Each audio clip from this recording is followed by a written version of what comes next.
How's it going, YouTube? I just wanted to make a video for everybody because I bought a cheap Windows computer from Micro Center, and I just wanted to show everybody that these are legit pretty decent computers. I've been using this one for well over 2 years, and I've never really had an issue with it aside from I run out of space pretty often, of course, because it's only a 32 gigabyte system, and I'm running Windows 10 on it now. But, anyways, I'll get right down to it and let you guys know that, this is not the best computer you're gonna get. It's a working computer. It's got USB ports and HDMI. You can hook it up to your TV and all that stuff and use it just like it's a great fucking desktop.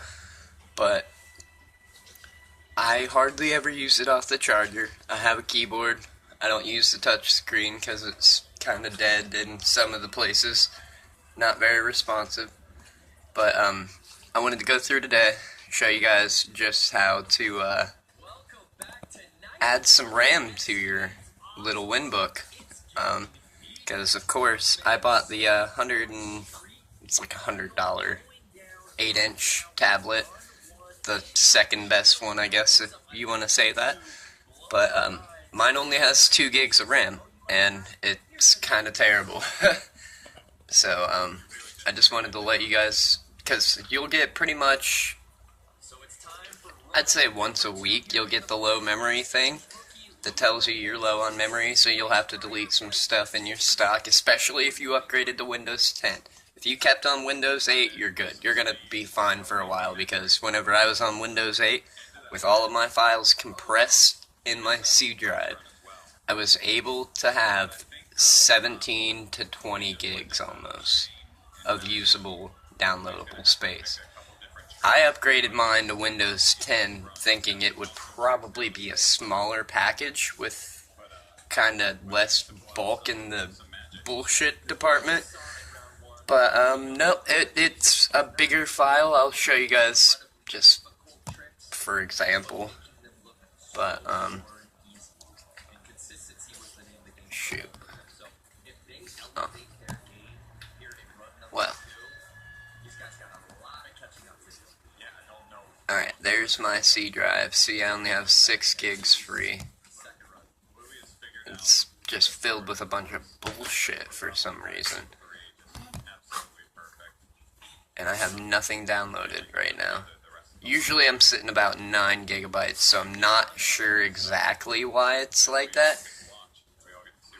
But I'll show you, well, I guess I do know because of the RAM. It basically, like I said, I'm going to show you guys how to get more RAM on this computer without actually having to take it apart or do any crazy shit. It's virtual RAM. It makes it to where your usable space on your hard drive is set up for RAM, and it doesn't show up as system speed. So basically, I have mine set up to where I have a little over 6, including these 2. So, you can go into your advanced settings on this page after you, well, I'll take you into this page, that way you know exactly step by step which way to go. But, you want to go into your control panel. Oh shoot. System and security. View the amount of RAM and processor speed, and then you'll be on this page. Go to Advanced System Settings, and you're going to click on Advanced. Click on Settings. I clicked Adjust for Best Performance because it speeds up your responsiveness of your mouse and all that fun stuff, because it may not look very responsive on my recording because this camera is awful, but it actually is probably 3 to 4 times faster just doing it that way, just setting it up for best performance. And after that, I set this up for programs, and then you click on change on this under the advanced tab. And you'll see mine says 4092 is what it says, 4092. and I replaced both of these initial megabyte and maximum size megabytes because these are selected drive space available. Basically, this is your Windows C drive, and it's putting virtual memory, which is your RAM, but not hard RAM, it's just virtual RAM that is usable on your PC whenever it needs it. I have mine set up right now for 4 gigs, which is 4092. You can set that on yours, and you'll have a lot of extra speed to your computer and a lot more responsiveness. You may lose a couple gigabytes for your movies or whatever, but that just means you're not going to have 10 movies on this computer at once, and you shouldn't expect to anyway with a $100 computer. But I'm just trying to show you guys how to make this computer a little more usable, because it is kind of a pain in the ass getting all the low space things. But like I said, you'll do that, click apply, and then OK, and then it should say 4092 right here, and you're good. Click apply and OK again, and OK. But yeah, that's how you upgrade your RAM on any pretty much Windows 10 device. You can go on and set up some more virtual memory for any PC, which is great. It helps out a lot whenever you're using these really terrible tablets. But, I mean, I can't complain though. Like I said, I gave $115 for mine with my keyboard, my HDMI cord, everything. And I've been using the same stuff, even the same batteries in my keyboard, since I bought this stuff from Micro Center a little over 2 years ago. So, I mean, is it worth buying a $100 PC? Yes and no. I use mine pretty much just to download things and play them on my TV. If you're going to use yours to try and play games, and if you're going to use it to download tons of movies and all that stuff, unless you have an external hard drive, it's not going to work. So, I just wanted to say, this is a cool little computer. It's worth $100. If you want to just use it to check out your YouTube page, all that fun stuff, it definitely pays off. Because, I mean, it is a responsive computer. It works. It goes pretty fast. And, yeah, I mean, pretty much all you want to do is make sure that you don't keep your hard drive full, and you're not going to have a lot of issues. Like, after you get done watching your movie you pirated or whatever,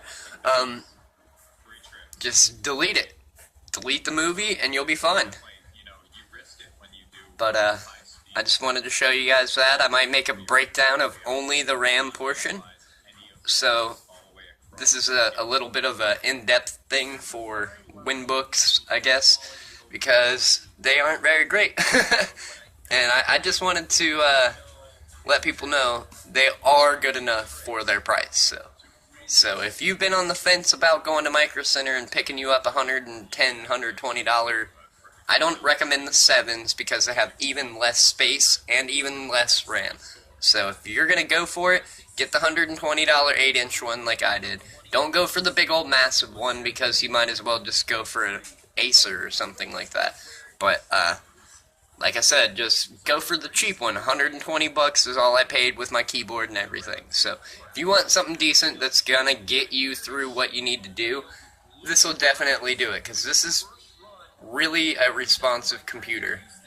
And I hope you guys do enjoy this, because I wanted to at least throw it out there that these aren't junk, and that I have been using this thing steady for a couple of years, doing torrenting, doing brute force, save data stuff, all kinds of stuff, even music making, video editing and stuff. I mean, I don't have anything on here right now for that, but I have had it in the past.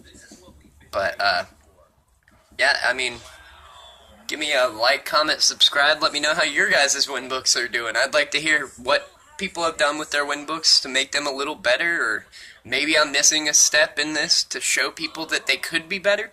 But I recommend, for the last few seconds of this video, I just recommend that you guys just I wouldn't upgrade to Windows 10. I know it's free. I know it's great that it's new. But don't. I mean, honestly, like, your features for the tablet are set up for Windows 8. Like this brings up a different menu altogether whenever you press this little Windows key on the side here. But that's pretty much the only argument I have, though. I mean, it's worth fucking with. If you don't have a computer, you need one that'll hold you over till you can afford something nice, this is the one for you, man. It'll get your videos uploaded, it'll do all the things you need it to do, and be fine. So, thank you again for watching this video. I know it's a lot of talking and a lot of dumb shit that doesn't really help anybody, but this is for people that are using a WinBook and want to actually be able to use it to its potential. Alright, thanks guys.